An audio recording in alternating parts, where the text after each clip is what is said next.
Hammaga salom. Har doimgidek this is cousin from Ingzone. Bu videoni tomosha qilishingizdan oldin bitta narsani eslatib o'tmoqchiman. Bizda onlayn kurslarimiz bor. Ular effektivniy bo'lyapti. Agar sizlarga onlayn kurslarimizga qatnashish qiziqarli bo'lsa, bizga veb-saytimiz orqali, Telegram orqali yoki telefon raqamlarimiz orqali muloqotga chiqishingiz mumkin. Biz sizlarni registratsiya qilib onlayn darslarimizga qo'shamiz. Demak, videoni ko'rib tomosha qilinglar. Yoqsa yoqmasa kommentlarni yozinglar обязательно. Biz bundan faqatgina xursand bo'lamiz. Qanaqadir savollaringiz bo'ladigan bo'lsa ham komment orqali yoki veb-saytimizga yoki telegramimizga yozish orqali muloqotga chiqishingiz mumkin. Rahmat. Demak, darsimiz boshlandi. Bugun biz sizlar bilan yana o'sha IELTS Writing Task 2 ni davom ettiramiz ishlashni. Bugundan boshlab yana bir marta aytaman, Cambridge 1 dan boshlab Cambridge 14 gacha hammasini ko'rib chiqishga harakat qilamiz. Bugun sizlar bilan Cambridge 1 dan boshlaymiz. Men bilan aktivniy qatnashasizlar. Hammanglar ruchka, qog'oz, daftar, hamma narsani oldingizga olib kelib qo'yib olinglar. Kerak bo'lsa, yozib qog'ozda Telegramdan menga rasmga olgan holatini jo'natinglar. Kerak bo'lsa, demak, chat boxga yozsanglar ham menga buni hech qanaqa farqi yo'q. Sizlar samimiylikni aktivniy qatnashsanglar bo'ladi. Demak, Cambridge back. IELTS Cambridge 14. Buradan boshlaymiz. Hammaga ham yaxshi eshitilyapti, normalniy muammoli yo'q. Aniq chat boxga plus minus qo'yaylik. Okay, good. Eldor, yaxshi, Marjani, good. Anyone else? Sardor, nu ikkita minus deganimi yo'q, barobar deganimi? Barobar. Nima degani u barobar?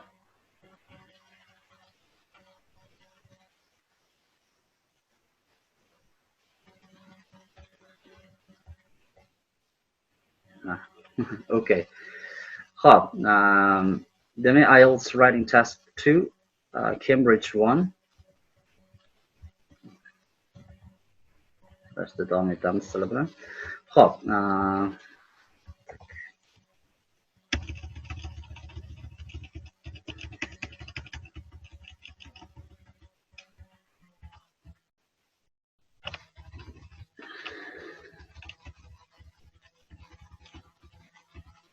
mana. Demak, IELTS boshidan boshladik. Birinchi chiqqan IELTSdan demak sizlar bilan yozishni boshlaymiz. Yana bir marta aytaman, aktivniy qatnashasizlar va fikrlar, g'oyalarni menga ulashib turasizlar. Demak, birinchi IELTS Cambridge 1 dagi Writing Task 2 dan boshlaymiz. Writing Task 2 da demak savolni ko'rasizlar. Har doimgidek you should spend about 40 minutes on this task. Present a written argument or case to an educated reader with no specialist knowledge of the following topic. Yani, here is the topic. There are many different types of music in the world today. Why do we need music? Is the traditional music of a country more important than the international music that is heard everywhere nowadays? Okay, so we've got the question. We've got our 40 minutes. We are required to write 250 words. Okay, so bizdan requirement har doimgidek 250 words. Use your own ideas. You should use your own ideas, knowledge, and experience, and support your argument with examples and relevant evidence. Demak, support. Har doimgi o'sha sizlarga o'rgatgan narsam example va explanation va example deganim. Demak, bu narsalar hammasi обязательно yozilishi kerak. Demak, biz new word ochamiz o'zimiz uchun. Qilishimiz kerak bo'lgan narsalarni boshidan bitta qarab olamiz. Demak, everything that we need to do is that we have to work in 3 steps. Uchta stepda ishlaymiz. Number 1 step is planning, number 2 is writing, number 3 is checking. Endi number 1 ni planning sizlar bilan boshlaymiz.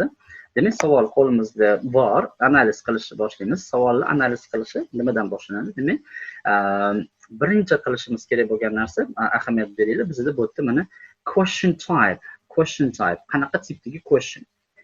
Demak, bizda question type mana berilgan opinion, discussion, advantage, disadvantage, problem solution, cause solution va double direct questionlar.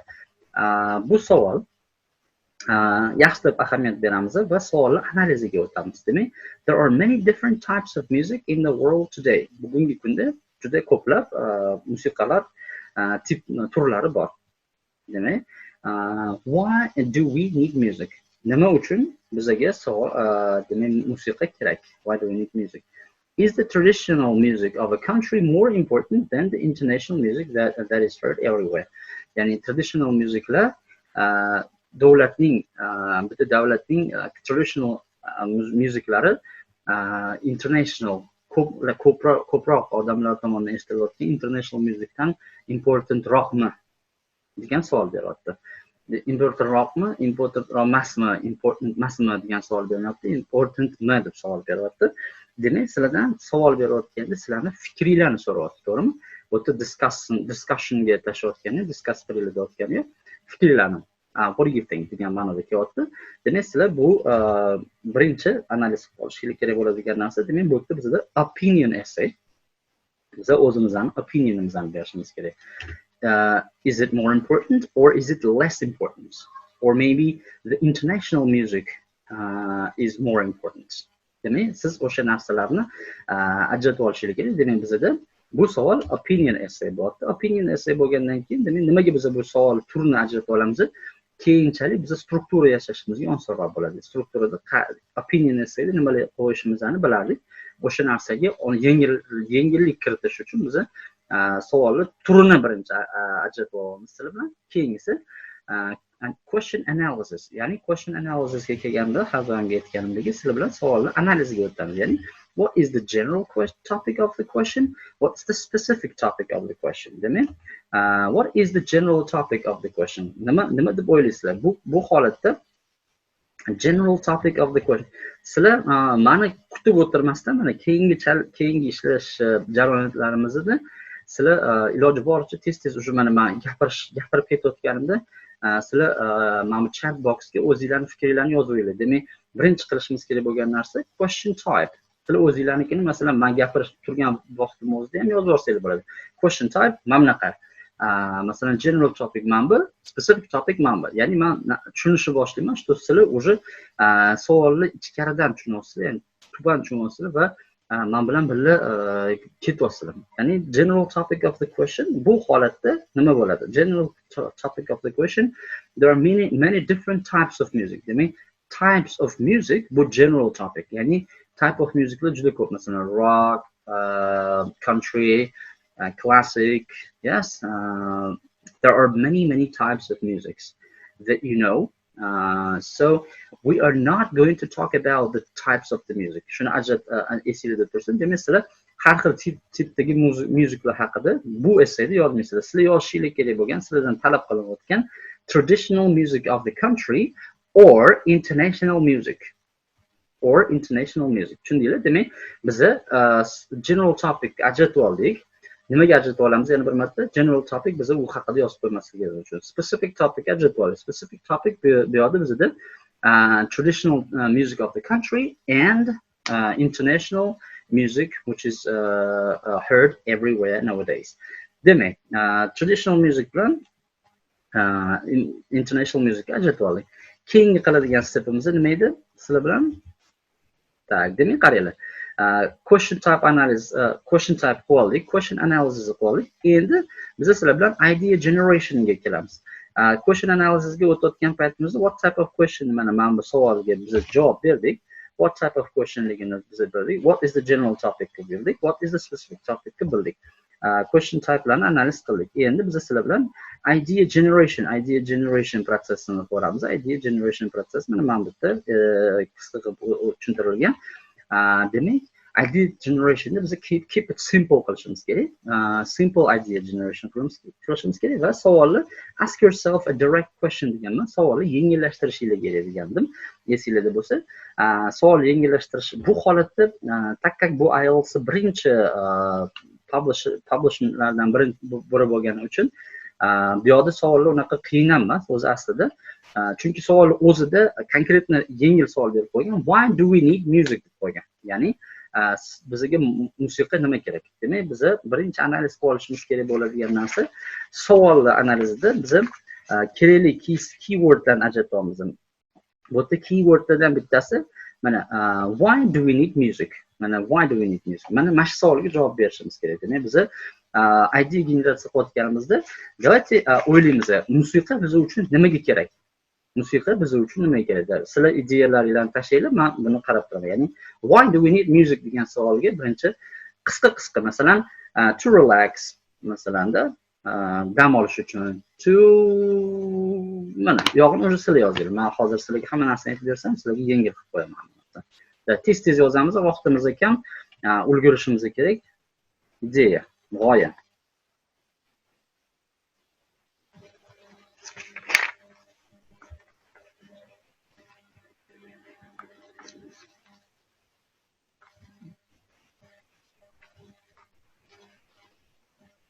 Okay.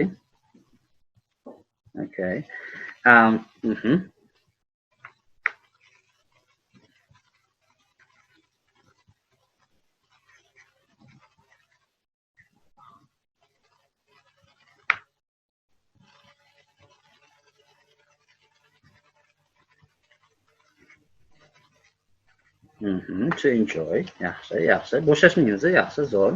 Davom ettiramiz.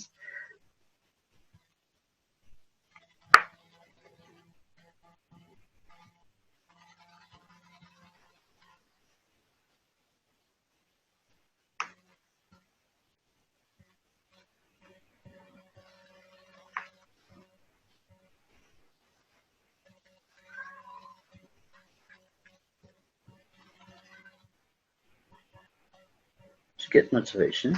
Juda yaxshi. Demak, qaranglar, bizda 5-6 xil variantlar paydo bo'ldi. 5-6 xil variantlar, demak, boshidan bitta ko'ramiz.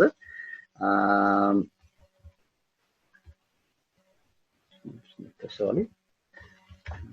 Juda yaxshi. Tak.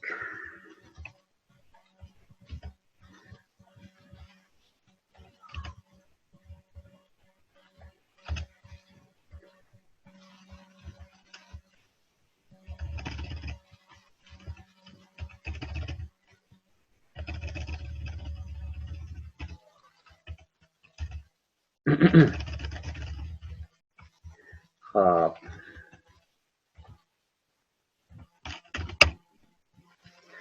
Hammalarga ekran ko'rinyaptimi, normalmi? Ekran normalni ko'rinyaptimi? Okay, rahmat. Endi prosta kichkinaroq telefonlarda ekran sal yaxshi ko'rinmas ekan, menimcha. O'shaning uchun men hammalardan ko'rinyaptimi, ko'rinmayaptimi deb so'raman. Yaxshi. Demak, ideyalar, g'oyalar tashlandi. Demak, to improve process. Demak, buni men bunaqa deb o'zgartirgan bo'lardim. To improve working process. Okay. To release stress.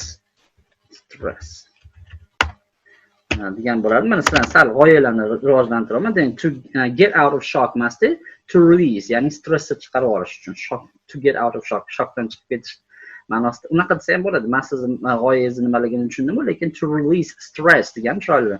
To enjoy, bu o'zligicha qovuradi. To get motivation, bu ham o'ziga qovuradi. To dance, juda yaxshi. To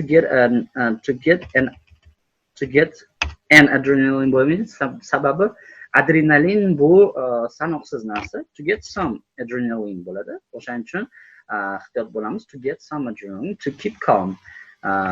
Good. To keep calm. To calm down degan bo'ladi. Okay. To keep calm yoki to calm down. Okay, yana variantlardan bittasi, boya men sizlarga aytdim, relax, masalan, yoki to learn international. What the hell is this? Some people subtly add me to some kind of different stupid groups, so I don't really like it. Okay, so to learn international languages. Got on? to learn international languages. Yana nima bo'lsa bo'ladi? Masalan, men shuni fikr tashladim. Endi qaranglar, mana sizlarning o'zingizlarning g'oyanglar, ko'pinglarda o'zingizlardan g'oya chiqdi. Juda yaxshi, xursandman bundan. Endi bu holatda mana sizlar to feel emotions, to yes, to feel emotions, to feel emotion. Okay, emotion deb qo'yamiz. Demak, qaranglar, sizlar yana bir marta aytaman, har doim IELTS writingga borganingizda sizlardan qanaqa dahshat fikr chiqar ekan deb savol berilmaydi. Sizlar o'sha fikringlarni, oddiy fikringlarni chiroyli qilib izoh qilib berishinglarni xohlashadi IELTS writingda. Shuning uchun meni bu fikrim juda oddiy fikr degan narsani chetga surib qo'yasizlar. Qanchalik oddiy bo'lsa, shunchalik yaxshi, shunchalik men xursand bo'laman, shunchalik sizlar writingni chiroyliroq yoza olasizlar. Sababi o'shani birinchi sizlar hozir explain qilib berishingiz kerak, tushuntirib berishingiz kerak bo'ladi va uni keyin orqasidan example bilan support qilishingiz kerak bo'ladi. O'shaning uchun meni holatimni oladigan bo'lsam, demak bu yerda qaranglar. Men masalan country musicdan is traditional music of country more important than the international music that is heard everywhere nowadays? Man o'ylayman, traditional music of country is not more important compared to international music that is heard nowadays. Manda sabablari masalan, men yoshim mumkin bo'lgan narsa bu, because I learn international languages by listening to them. And because international music, which is heard everywhere nowadays, is more popular, and so it makes you more, yeah, well, I don't know, it's like it makes you more interested, or it makes you more happy, or whatever. Yani siz men o'zimni g'oyam, bu sizlarning o'zinglarning g'oyanglarni yozishingiz kerak. Demak, bu narsani demak why degan savolga javob oldik. Orasidan sizlarga o'zingizga eng keraklilarini tanlab olasiz. Bitta, ikkitasini tanlab olasiz, o'sha ikkitasini support qilasiz. Endi keyingisi, is the traditional music of a country more important than international music? Demak, men masalan international music tarafiga o'taman. O'shaning uchun introductionimda this essay will support the idea that international music which is heard everywhere nowadays is more important than country music, or teskarisiga aytsam bo'ladi. Endi bu yerda qaranglar, ikkita savol berilyapti, why bilan opinion. Ya'ni why bilan opinion. Birinchisi, sizlar why do we need degan savolga javob berishingiz kerak. Mana paragrafda struktura tuzayotganimizda, demak sizlar strukturasini bilasizlar, qanaqa tuzish kerakligini. Strukturani mana structure olasizlar. Strukturani qanaqa tuzasizlar? Demak, sizlarning strukturangiz birinchidan oddiy va sodda va qulay bo'lishi kerak o'zingizlar uchun ishlashga. Demak, strukturani mana copy paste qildim. Kerakli narsalar. Introduction, paraphrase the question. Demak, savolni biz paraphrasing qilamiz. Give opinion berishimizdan oldin why degan savolga javob beramiz. Why? Answer. Why the music is important.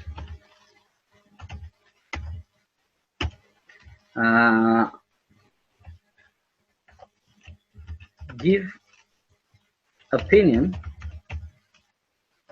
and two main ideas.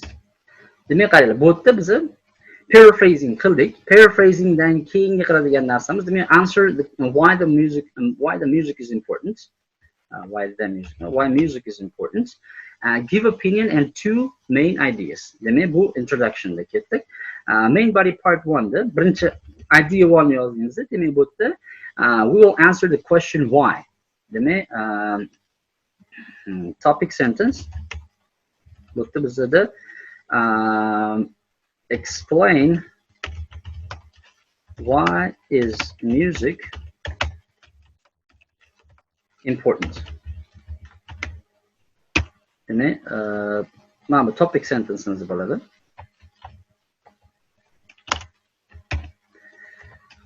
Keyingi qiladigan narsamiz shu explain va example beramiz. Demak, bu to'liq paragrafimizda demak biz explain why the music important ko'rib chiqamiz.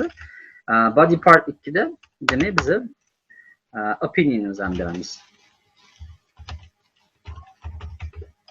Opinion and two ideas. Both them two ideas.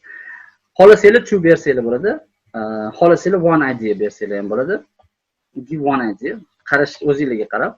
Demak, masalan, bu yerda is important deyapti. Xohlasanglar mana bitta one main idea deb qo'yamiz. Qiynalmaslik uchun, chunki ikkita paragrafga bo'lishimiz to'g'ri kelib qoladi. Give opinion and one support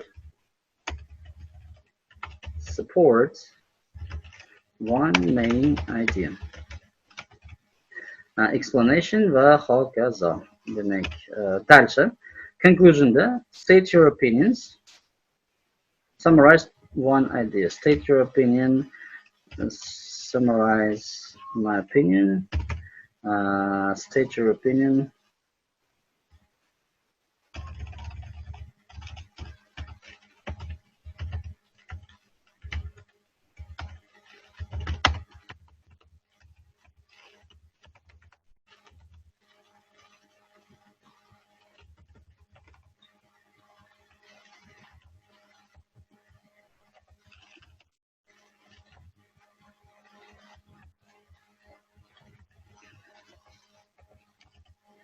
Tak, demak mana qaranglar, strukturamizni tuzdik sizlar bilan.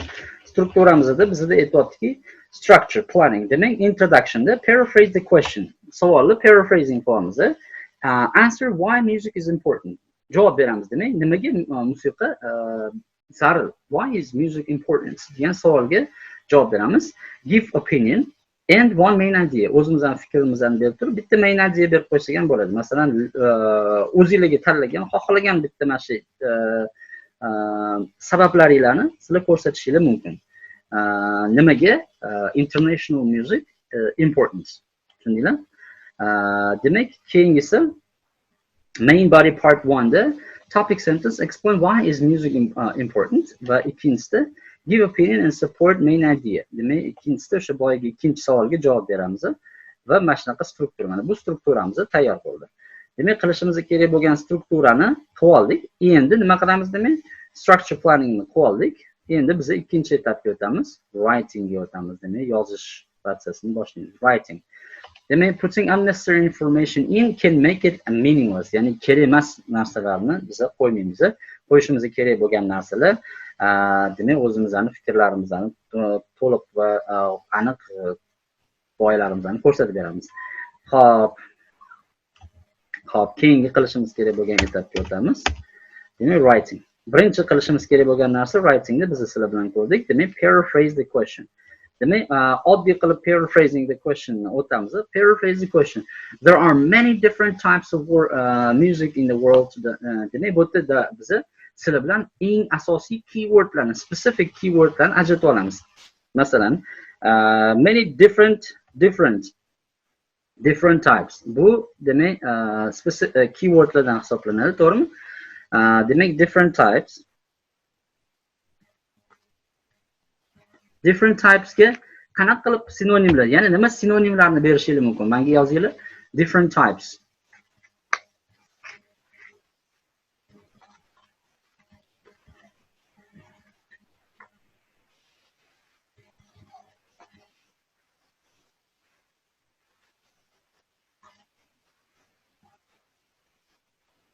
Many different types ga sizlar sinonim beringlar.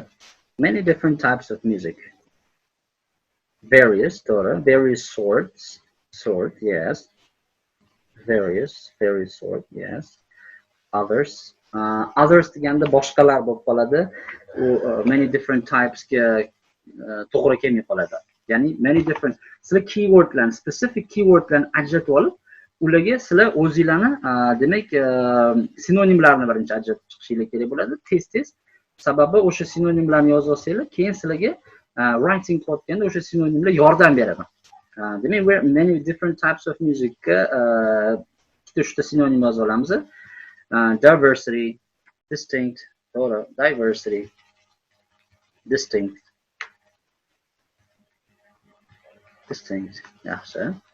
Yana diversity bu turlar, holi, ko'plik degan ma'noda keladi. Diverse bo'lsa, просто diverse demak, bu har xillik ma'nosida keladi. Diverse. Distinct, okay. Several, juda yaxshi. Several, yaxshi. Agar sizlarga g'oyalar kelmasa, hozirgi kunda unlike kind, sizlar nima qilishingiz mumkin? Google ga borasizlarda different so'ziga, different types so'ziga, masalan, sinonimlarni different types so'ziga sinonimlarni berganda Google dan so'rasangiz, sizlarga Google beradi. Various, variety, various. Juda ham yaxshi. Keyingi etapga o'tamiz. Demak, bu so'z bo'yicha anaqalarni in the world today, today so'ziga masalan today o'rniga biz nowadays, these days ishlatsak bo'ladi, to'g'rimi? Demak, sizlar nima qilasizlar? Mana bundoq olasizlar-da, mana mana shu so'zimda tegimda chizasizlar-da. Tepasiga o'sha sinonimlarni mana yoniga tik 3 ta sinonim yozasizlar. Music masalan sinonim bo'lmaydi, world sinonim yo'q. Today ga olamiz. Today ga sinonimlarni yozishingiz mumkin. Masalan, nowadays, lately, these days deb o'zingizlarga qo'yasizlar. Keyingisi, why do we need music? Demak, bu yerda savol, buni anaqa qilishimiz, nima deydi, sinonimlarni qidirishimiz shart emas. Is the traditional music of a country more important than the international music that is heard everywhere nowadays? Demak, traditional music, traditional degan so'zni nima yana sinonimlari bor? Traditional.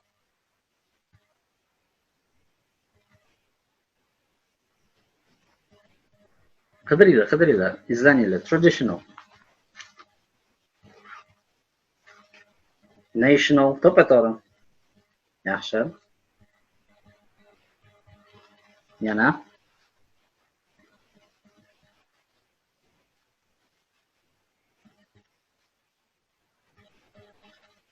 Heritage, heritage bu nima deydi? Наследство, ya'ni meros degan ma'noda keladi. Heritage. Conventional, to'g'ri. Conventional. To'g'ri. Conventional. Yaxshi, yana.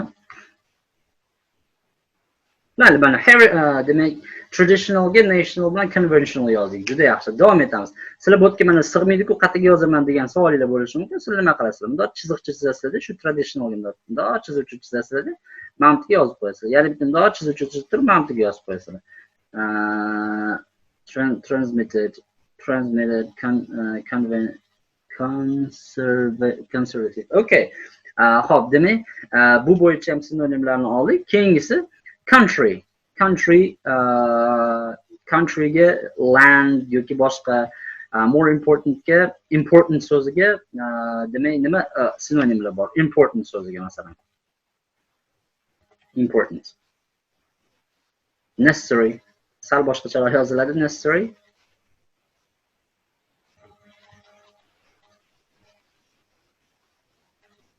Yana important so'ziga yana qanaqa sinonimlar bor? Demak, bunda chiziqcha chizasizlar, tagiga yozsa. Significant juda yaxshi. Important juda katta so'z, o'shaning uchun o'tda sinonimlari juda ko'p. Masalan, shu to'rtta sinonim yozasizlar. Necessary, significant, main, juda yaxshi. Major, essential, молодцы. Okay. Good. Extensive, great. Go on, just go on.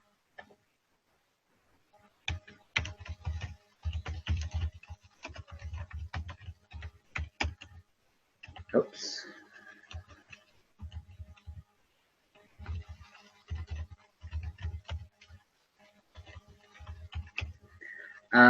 Good. Demak, important so'ziga ham yozib oldinglar. International so'ziga sinonim. International so'ziga. International so'ziga. Relevant, expressive. bo'ldi. Relevant, expressive, bu important so'ziga bo'ldi. Endi international so'ziga.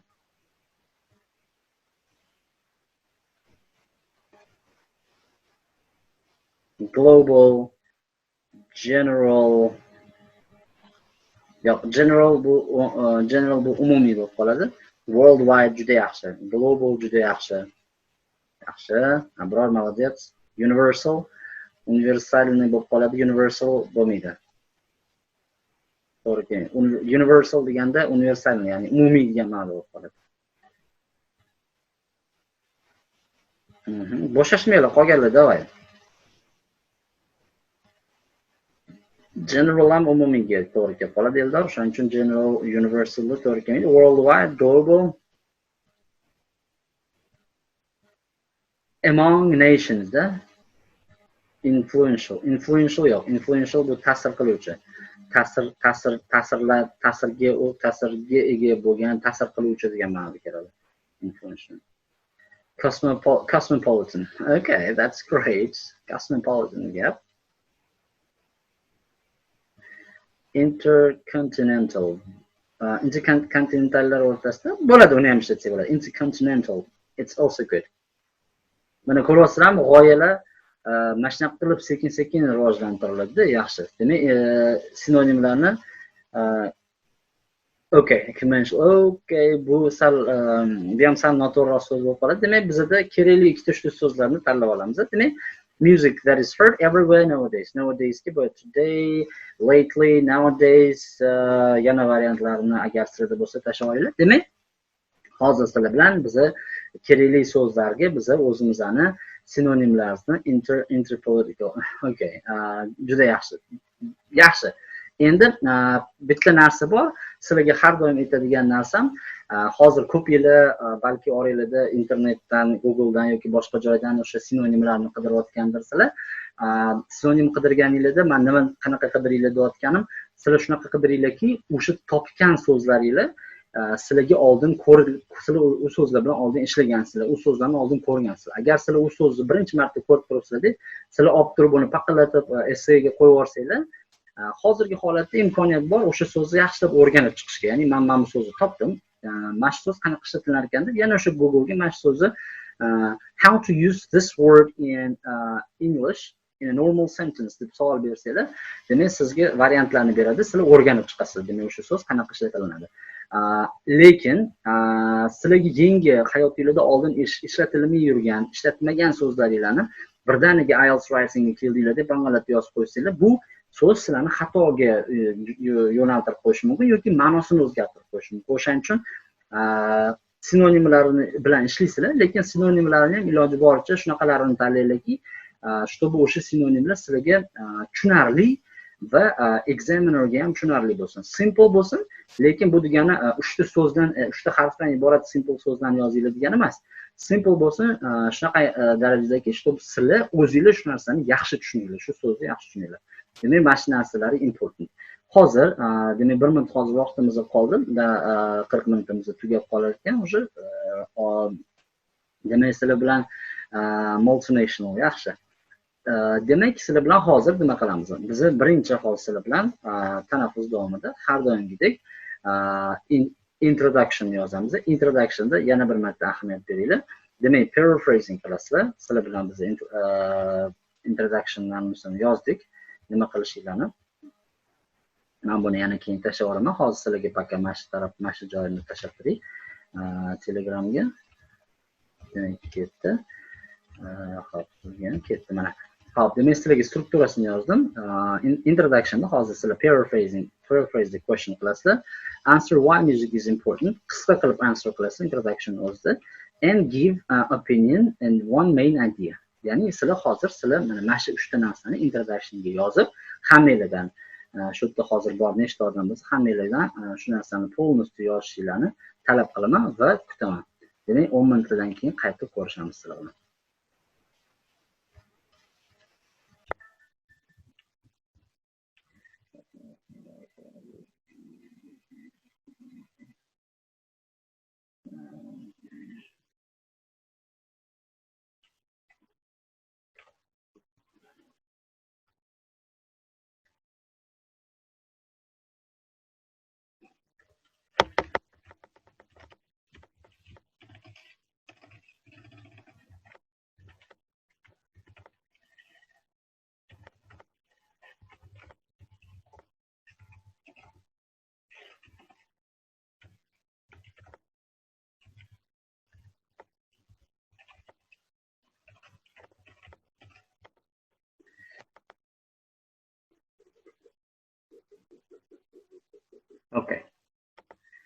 So now we're going to start.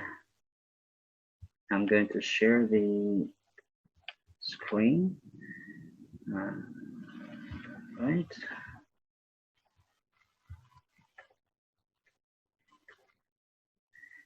Okay.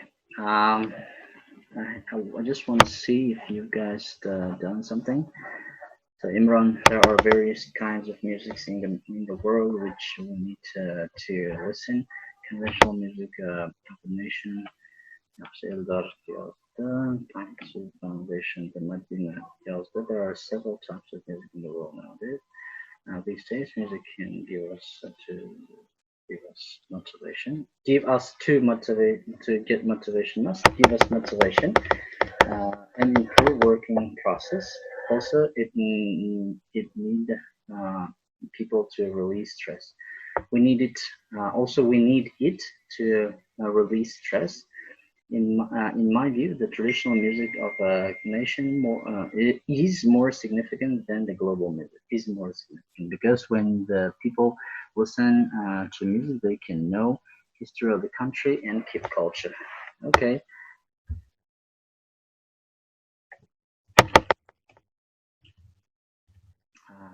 Так, demek keyingisi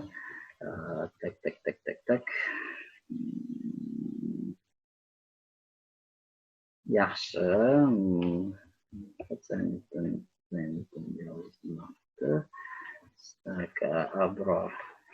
Nowadays in the whole world, there are many various sorts of. There are many various. There are various many not machines. There are various sorts of music. Music is music is playmas. Music plays. Chunki ikkita fe'l ishlatilib qolyapti bu yerda.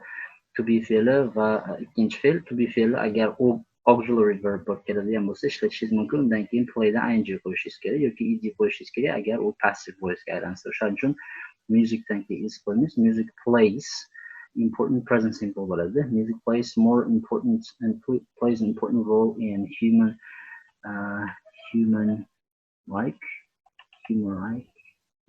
because every person likes filled with tension. Sal shoshilib yozganingiz sezilyapti. Shoshmasdan yozing, grammatikalaringiz sal alg'ov-dalg'ovroq bo'lib ketib qolibdi. Xo'p. Yana kim yozdi? Eldor. Nowadays music of the world owns a lot of genres. Music needs people. People need music. Music needs to people emas. Ya'ni music odamlarga muhtoj emas. Odamlar musiqaga muhtoj bo'ladi. O'shaning uchun siz music need to people degan fikringiz noto'g'ri bo'ladi.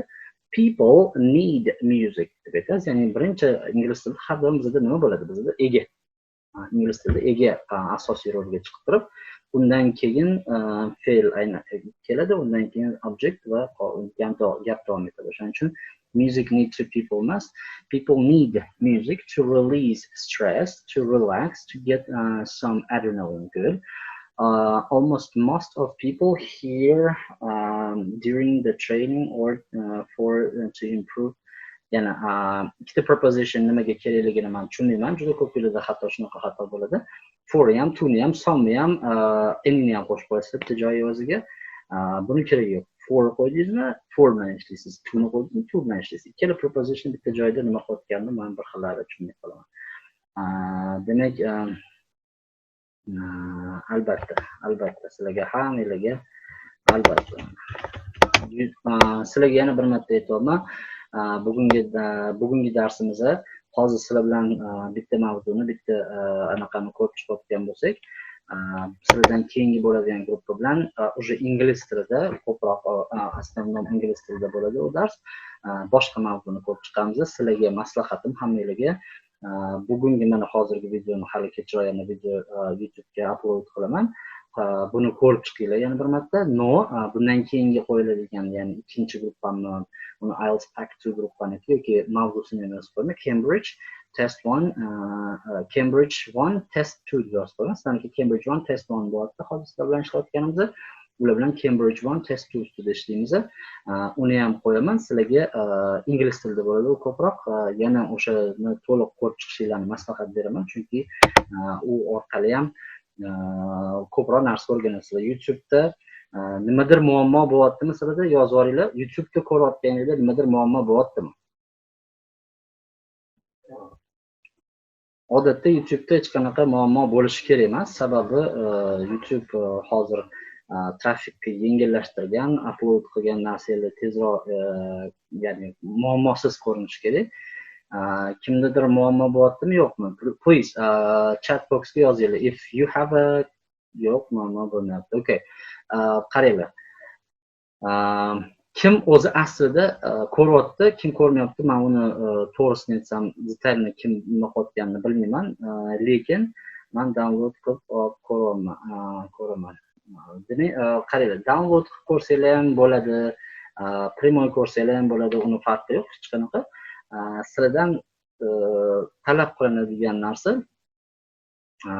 ya'ni masalan videoni ko'rganingizda oxirigacha ko'ringlar, sababi ko'pinglarda sezyapman, qaysidir minutigacha yetib boryapsizlar, keyin tashlab qo'yasizlar, keyin yana boshqatdan boshlayapsizlar, yana tashlab qo'yapsizlar. Bitta o'tirganingizda o'sha hech kim xalaqit bermaydigan qilib, o'sha darsga kirgandek kirib turib, hammasini boshdan oxirigacha ko'rib, oxirigacha tushunib, o'sha oxirisidan beradigan zadaniyalarni ham, masalan, sizlarga berilmagan bo'lsa ham boshqa gruppaga beriladi, lekin sizlarni hammangizga bundan buyon mana shu sizlar bilan aytilgan Cambridge'dagi hamma 14 ta Cambridge 4 tadan hamma writinglarini qilib chiqishimiz kerak. Uning uchun sizlar har bitta videoni ko'rib borishingiz kerak. Ya'ni buni hozir qo'ygandan keyin kerak bo'lsa yana qaytib ko'ringlar. Keyingi darsimizdan ham yana ko'ringlar.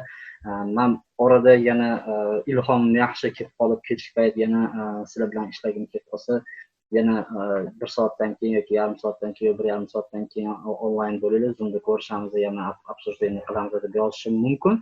O'shaning uchun har doim iloji boricha men tashlagan narsalarni aktivroq ko'rib, ishlab borsanglar, shu orqali rezultatga chiqamiz. Tak. Demak, Eldorniki bo'yicha berdim. Marjona. Nowadays around the world we have a lot of types of music. Nowadays we have a lot of types of music around the world deganingiz yaxshi. Chunki yana bir marta aytaman. Nowadays mayli uni qo'ysangiz bo'ladi. Keyin siz subject bilan gap boshlashingiz kerak. We have a lot of types of music. Qatta u oxiriga qo'yilgan yaxshi. Around the world, ya'ni обязательно gap ma'nosi birinchi subject bilan boshlanadi, qolgan narsalar uni orqasidan o'tadi. Such as rock, pop, jazz, okay. Prinsipi ko'rsatsangiz bo'ladi, lekin ular haqida yozishingiz kerak bo'lmaydi keyingi anaqalarda, paragraflarda. Every people bo'lmaydi. Everydan keyin every degani bu birlikda. Everydan keyin biz har doim birlikni qo'yishimiz kerak. Person, every person has bo'ladi. Every bu har bitta yagona insonga, yagona narsaga ishlatiladi. Shuning uchun every person has his or her, his or her great interest,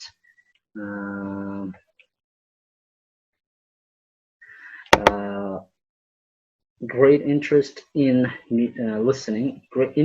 I have an interest in. I'm interested in. I have an interest. Have interest in listening to different music.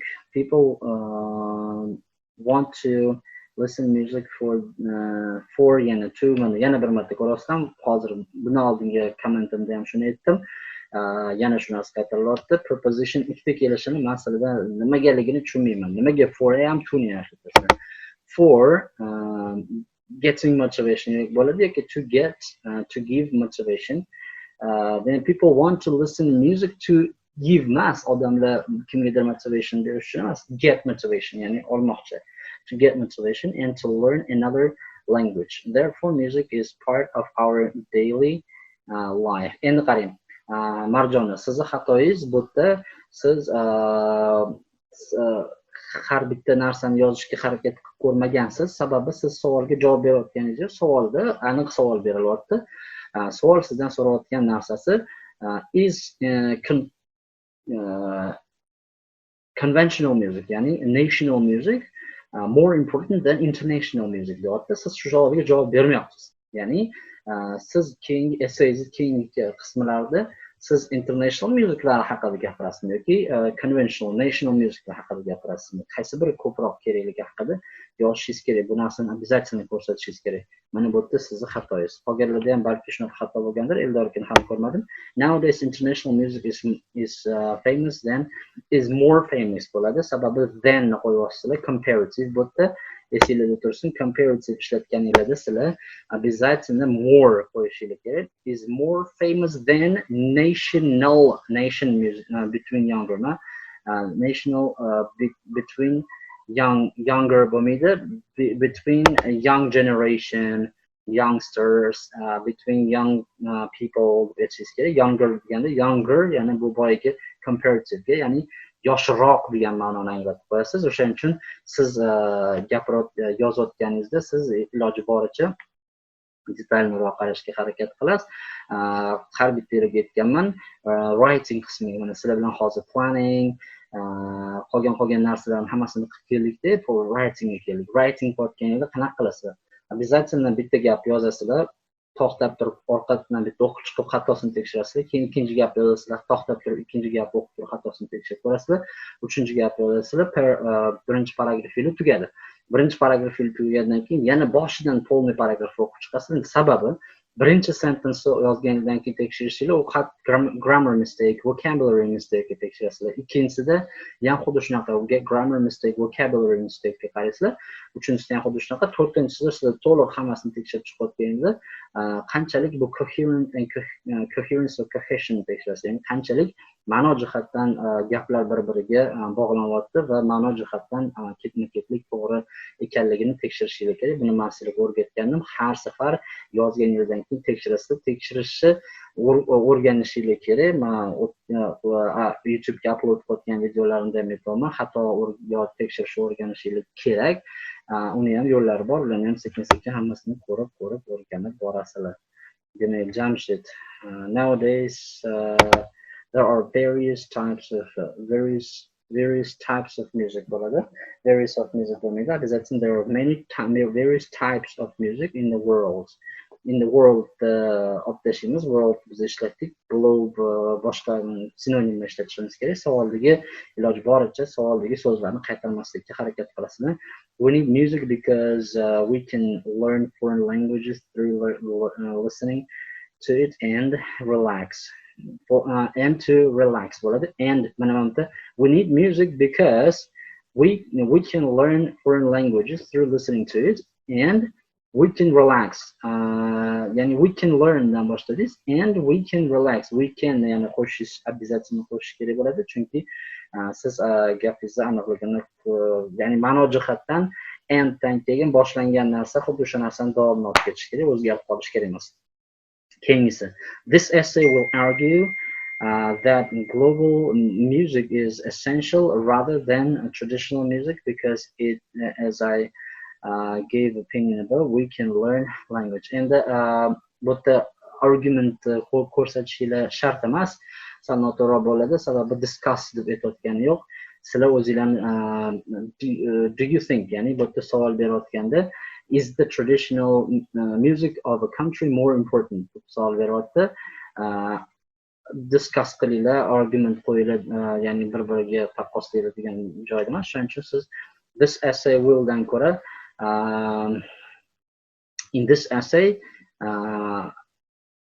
the global music I will support that global music is essential is more essential rather than more qo'yishlik kerak. Yana bir marta bu yerda taqqoslash ketyapti, then ishlatilyapti. O'shaning uchun is more essential rather than international music because of above mentioned opinion deb aytishingiz mumkin.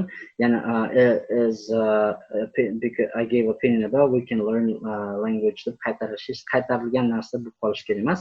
Iloji boricha kamroq qaytarilishingiz kerak va so'z boyligini ko'proqligini sizga ko'rsatishingiz kerak. Xuddi shunaqa aytganimdagi as mentioned above deb turib yozib ketganingiz yaxshi, ma'qulroq bo'ladi.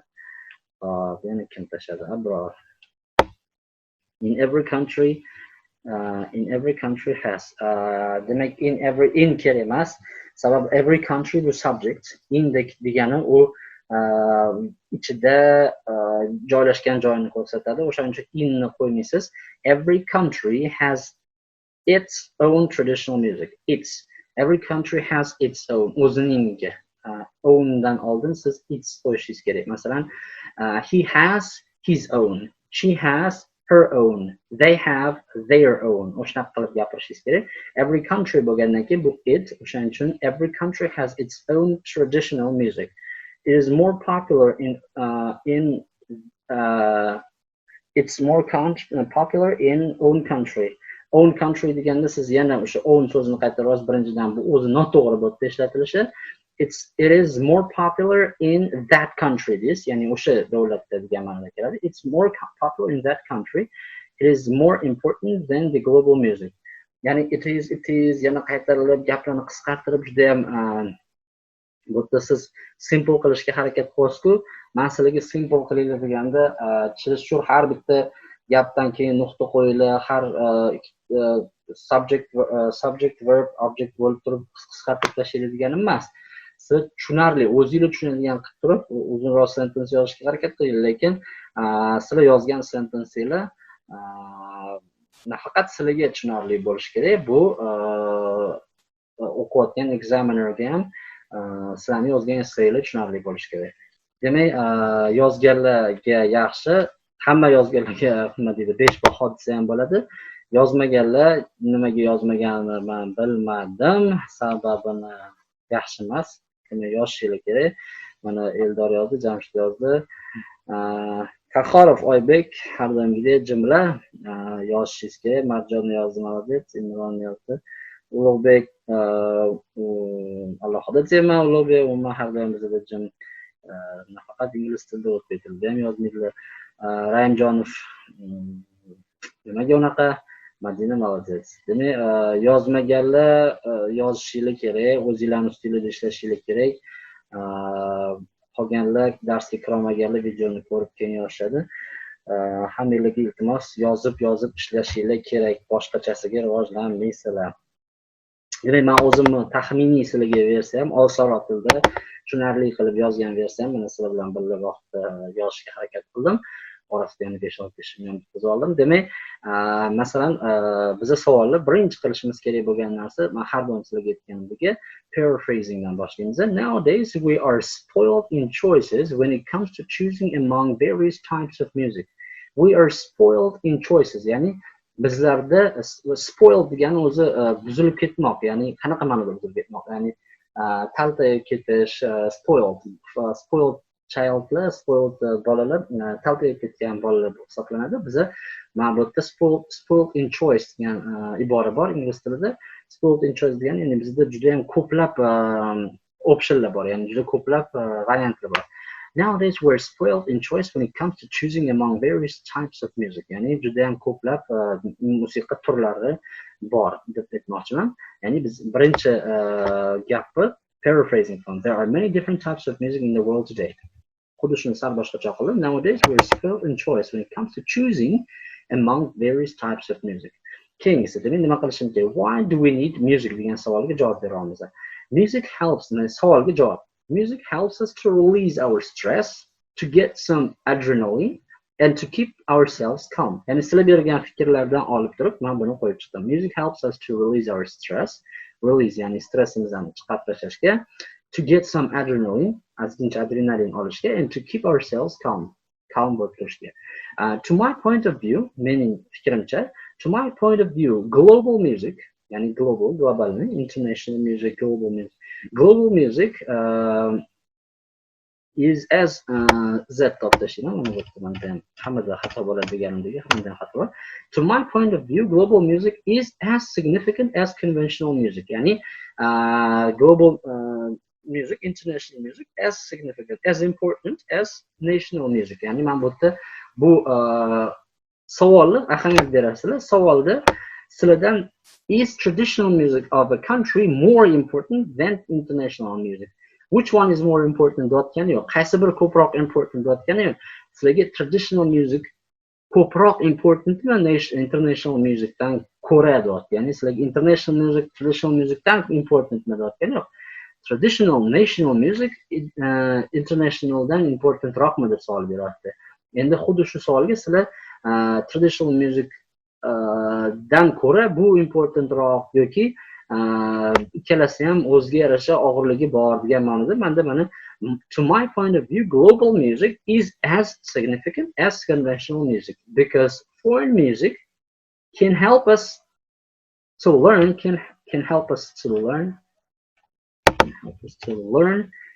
that language faster and easier. Mana bu demak sizlarga birinchi paragraf bo'ldi. Sizlar buni yana ham chiroyliroq qilib yozsanglar bo'ladi. Buni taxminan yozgan paragrafing. Endi hammaga tushunarlimi? Hamma eshityaptimi? Tushunarlimi? Normalmi? Chat boxga plus-minus qilamiz. Eldor yaxshi. Tushunilmagan qanaqadir fraza, ibora, nimadirlar bo'lsa, so'ranglar.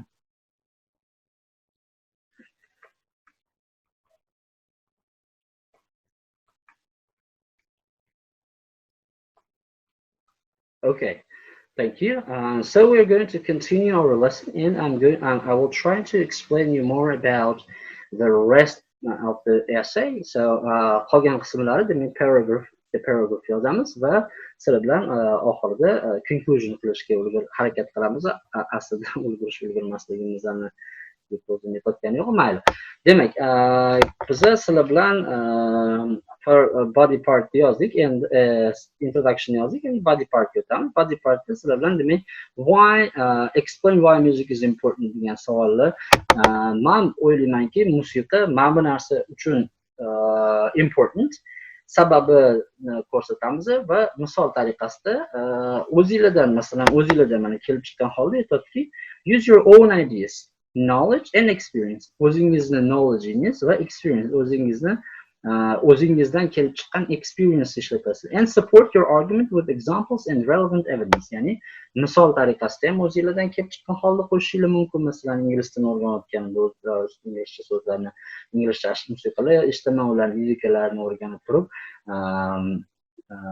ingliz tilida ko'proq iboralarni ingliz tilida qanaqa to'g'ri talaffuz qilinishini o'rganaman deb aytishinglar bo'ladi. Masalan, misol tariqasida yoki sizlar ya'ni o'zingizlardan kelib chiqqan yoki sizlardan bo'lmasa, masalan, akalar, ukalar, qarindoshlar, sizlar taniydigan bu kim yaqin inson haqida yozib o'sha insonni misol tariqasida ko'rsatsanglar bo'ladi. Demak, birinchi paragrafda sizlar yozishingiz kerak bo'lgan narsa bu why degan savolga, why do we need music degan savolga to'liq javob berasizlar. Ikkinchi paragrafida 10 minut qoldi birpasdan. Vaqt juda ham tez o'tadi. Sizlar bilan ishlayotgan paytda davom etaman.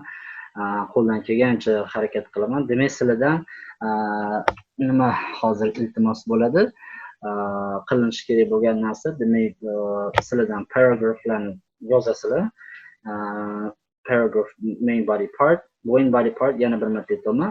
Why do we need music degan savolga to'liq javob berasizlar. We need, as mentioned above, or we need music deb yana boshlasanglar bo'ladi. Music plays a very significant role in our life deb boshlasanglar bo'ladi. Music bizning hayotimizda juda ham katta rol o'ynaydi. Music juda ko'plab odamlar hayotida katta rolga ega. Musiqa odamlarni birlashtiradi degan narsalar bilan boshlasanglar bo'ladi. Masalan, musiqa odamlarni birlashtiradi. Sababi nima? Masalan, har xil international competitionlar bor, masalan, Eurovisionga o'xshagan va boshqa narsalar bor. Odamlar bu orqali bir-biri bilan yaqinlashadi, bir-birini taniydi. O'sha international language'dan o'rgangandan keyin bir-biri bilan gaplasha oladi. Bu musiqa orqali odamlar bir-biri bilan, ya'ni tanishishga kirishadi degan narsalarni yozib, ikkinchisida o'sha international music, national traditional musicdan important, less important, more important, demak, teskarisi national music more important, less important haqida topic sentence qilib turib, unga sababini ko'rsatasizlar, explain qilasizlar va example berasizlar. Va oxirida demak conclusionda demak nima qilishinglar kerak? Yana bir marta qaytaramiz. Conclusionda topic sentence conclusion demak summarize why music is important. Demak birinchisida o'sha qisqa qilib tepada yozgan narsalarni nimaga musiqa importantligini mana biz 3 ta xavotir olmanglar. Ingliz til essayimda mani fikrim g'oyam qaytarilyapti-ku degan narsadan xavotir olmanglar. Summaryga, conclusionga demak sizlar hech qachon yengil fikrni tashlamanglar. Sizlar tashlagan fikrlaringizni paragraphingda support qilasizlar va summaryda uni yana bir marta qo'pol qo'yayotgan, yana bir marta support qilasizlar. Ya'ni o'sha berilgan g'oyalarni sal boshqacharoq turib paraphrasing qilasizlar. Xuddi sizlar question'ni introduction'da paraphrasing qilgan bo'lsanglar, paragraflarni summaryda paraphrasing qilasizlar. Qisqartirib sal boshqacharoq so'zlarni ishlatgan holda. Nimaga biz sizlar bilan boya har bitta so'zni tagiga chizib, men aytdim-ku, har bitta so'zni tagiga chizib turib, sizlar bilan sinonimlarni yozib chiqdik. Nimaga bu narsa kerak? Sababi o'sha sinonim, masalan, body paragraphda mana bu sinonimni ishlatgan bo'lsanglar, introductionda mana buni ishlatgan bo'lsanglar, conclusionda boshqasini ishlatasiz. Ya'ni sizlarga qanchalik so'zlar variety, ya'ni different words, variety of words, different sorts of words kerak. Sababi shu. Demak, sizlar har xil qismida essayning har xil qismida har xil so'zlarni ishlatib, so'z boyliklarini ko'rsatyapsizlar. G'oya, yangi g'oyani yozib qo'yishinglar noto'g'ri bo'ladi. O'sha g'oyani o'zini conclusionda qayta qisqa qilib yozib berasizlar va o'sha bergan bitta sabablarni qisqa qilib o'tda ham yana bitta ko'rsatib, qisqa qilib ko'rsatib yozib berasizlar. Demak, taxminan nimalar qilinishi kerakligi menimcha sizlarga tushunarli. Savollaringiz bo'lsa yozinglar. Nima savollaringiz bor? Men hozir hamma savollaringizga javob bera olaman. Savollaringizni yozinglar.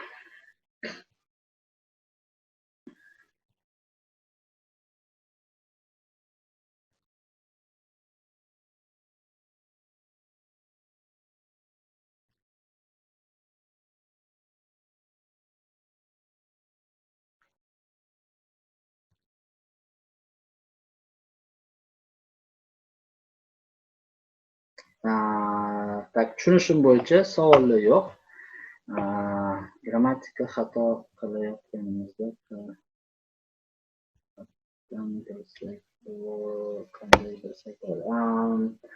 grammatikadan xato qilayotganinglarni endi hozircha sizlarning etapingizda qaytib o'qib ko'ringlar, harakat qilib o'qib ko'ringlar. O'zinglar uchun qayerdan bilasizlar? Odatda ko'p o'qigan inson, ko'p essaylarni, ko'p ingliz tilini o'qigan inson o'zini yozgan narsasini ham qaytib o'qisa, xatosini qayerdan biladi? Ya'ni nimadir shu yerda nimadir shu yerda noto'g'ri, inglizcha eshitilmayapti qulog'imga deb sizlar o'qiganingizda o'zinglar uchun mayli o'qiganingizda eshitilgan o'qimaysizlar, ichingizda o'qisanglar ham bo'ladi va ichingizda o'qisanglar ham qulog'ingizda eshitadi-ku u narsani, miyangizda tushunadi.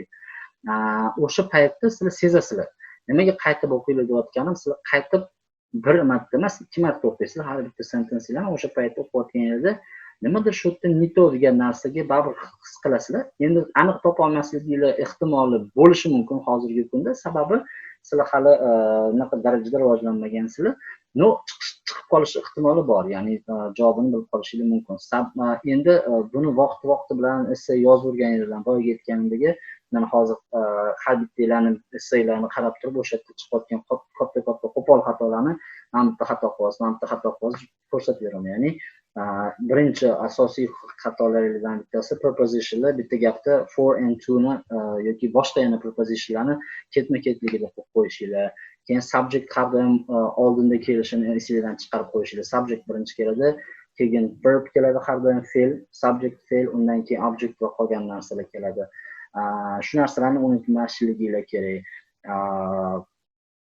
Prepositionlarni ishlatilishini o'rganishinglar kerak. Qayerda qanaqa preposition qo'yiladi? Bundan oldin in qo'yiladi, bundan oldin on qo'yiladi, bundan oldin at qo'yiladi. Qayerda artikellarni ishlatilish, mana bitta artikel qo'yiladi, mana bunaqa joyda artikel qo'yilmaydi. Bu narsalarni bilishinglar kerak. Ya'ni bu grammatika. Xudo xolasa o'zi ko'p talablar tushyapti. Grammatika bo'yicha ham video uroklar qiling YouTube'da degan savol taklif tushdi. Harakat qilaman bugundan boshlab yana grammatika bo'yicha ham video roliklarni sizlarga qo'yib borishi. O'sha boshdan boshlab, shu artikellardan boshlab, kerak bo'lsa o'sha present simple'dan boshlab turib sizlarga video roliklar qo'yib boraman. O'sha qo'yib olgan roliklarni kerak bo'lsa bir marta emas, 2 marta emas, 3 marta ko'rib boringlar. Ko'rib, o'sha yerdan kerakli o'sha narsalarni o'rganib, o'zinglar uchun anaqa qilib qo'yinglar. Agar music is important deyilmaganda biz faqat opinion berarmidik. Hop. Music is important deyilmaganda siz shundoq ham opinion beryapsiz. Music is important deyiladimi, deyilmaydimi? Siz shundoq ham opinion beryapsiz. Faqat support bo'lyapsiz. Qaysi tarafdir support? Masalan, music is important deyilmaganda savolda music is important deyilmaganda. Why do we need music? Is the traditional music etmoqchisiz menimcha. Is the traditional music more important deganda bu yerda what is your opinion deb savol umuman boshqacha savol tushgan bo'lardi. Bu holatda siz savol berayotgan savolingizga men tushundim, nima demoqchisiz? Umuman boshqacha savol tushgan bo'lardi. What is your opinion about music nowadays? Masalan, sizni musiqa haqidagi o'zingizni fikringiz deb berilgan bo'lardi yoki boshqacha. Savol o'ziga yarasha, o'ziga qarab turib savol o'zgaradi. Ya'ni musiqa temasida hali ko'rasizlar, biz sizlar bilan Cambridge pakat tugatib bo'lganimizcha eng kamida 2-3 ta essay yozamiz. Eng kamida 2-3 ta essay yozamiz, lekin hammasida har xil savol tushadi. O'shaning uchun sizlar tayyorgarlik ko'rib boraverishingiz kerak. Foydalanish uchun linking wordlar berasizmi? Ishlatishda biroz problemalar bo'lyapti. Linking wordlar muammosi yo'q. Linking wordlarni даже internetga kirsanglar ham ko'p topasizlar. Mayli, men bugun o'sha harakat qilaman linking wordlar. Endi linking wordlarni kecha aytdim sizlarga, juda ko'p ishlatmanglar. Writing task 1 bo'yicha sizlarga kecha maslahat video berdim. Linking wordlarni juda ko'p ishlatmanglar. Sababi bu yerda sizlar so'zni kolичествосini ko'paytirishga urg'u beryapsizlar degan fikrga borib qoladi ekzamenlarda. Shuning uchun linking wordlarni beraman, lekin juda ko'p ularga urg'u bermayman. Passiv gap yozish maslahat berasizmi yo tavsiya etmaysizmi? Endi agar passivda gapni yoza olsangiz, passive voice to'g'ri ishlata olishni bilsangiz, bemalol. Ko'plar passive voice xato qilib qo'yishi ehtimoli bor. O'shaning uchun agar passive voice xato постоянно qilsangiz, men sizga bu narsani замечание qilaversam, siz uni to'g'rilay olmasangiz, maslahat bermayman. Lekin passive voice yozilgan gap ma'nosi yaxshi chiqsa, nimaga yo'q, bemalol. Faqat hadeb passive voice ishlataverishingiz kerak. Shu kerakli joyda passive voice qayerda ishlatilishi kerak bo'lsa, shu joyda yozsangiz, buni hech qanaqa muammo joyi yo'q, bemalol yozaverishingiz mumkin.